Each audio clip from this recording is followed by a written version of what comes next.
This podcast is sponsored by the book Eat Meat or Don't by Bo Bennett, PhD. Explore the critical thinking behind our dietary choices and discover the moral arguments for and against eating meat. Available now at sentiocentrism.com. Cultural influences on meat choices in the keto diet. Explore how culture shapes meat consumption in the keto diet, balancing tradition, ethics, and modern eating trends for a better understanding of dietary choices. Cultural influences on meat in the keto diet. Hey there! So, I've been thinking a lot about how culture shapes the way we eat, especially when it comes to something like the keto diet, which is so focused on meat and fats. If you're like me, you might wonder why some people fully embrace a meat-heavy keto lifestyle, while others shy away from it due to ethical or cultural reasons. It's fascinating how our backgrounds influence our food choices, and meat is right at the center of that conversation.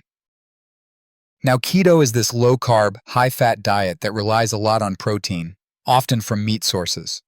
But what's interesting is how different cultures approach meat, and how that affects their take on keto.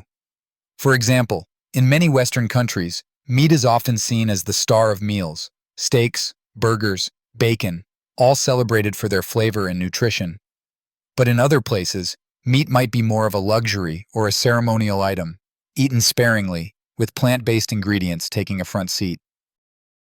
If you think about ethical eating, the conversation gets even more complex. Some folks on the keto diet follow it without much thought about where their meat comes from, while others wrestle with the pros and cons of eating meat. These include environmental impacts, animal welfare, and personal health concerns. That's when ideas like eat meat or don't come into play, offering a well-rounded look at the arguments for and against eating meat, factoring in sentiocentrism. That's basically considering the capacity of animals to feel and think, and how that shapes ethical food choices. Interestingly, some cultures have embraced a sort of middle path. Lots of traditional diets are heavy on animal products, but also very respectful of the sources. Think about the Maasai people, whose diet is rich in meat and milk, but who have sustainable herding practices.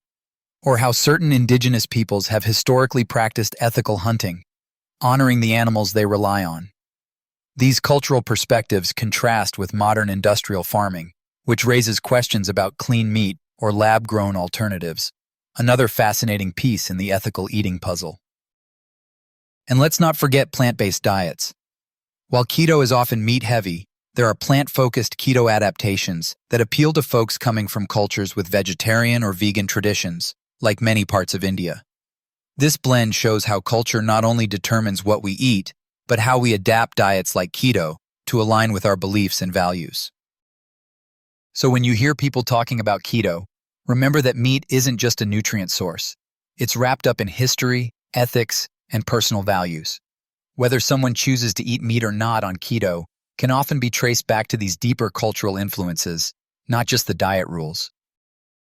If you want to explore these ethical discussions more, why we eat meat, how we justify it, and what alternatives exist, I highly recommend checking out Eat Meat or Don't. It's a thoughtful resource looking at the full spectrum of arguments around meat consumption, including sentiocentrism and the emerging ideas about clean meat and plant-based diets. It's pretty eye-opening to see how much culture influences our relationship with meat in diets like keto. So next time you're sitting down for a big steak or whipping up a meat-free keto meal, you'll know there's a whole story behind those choices beyond just carbs and fats.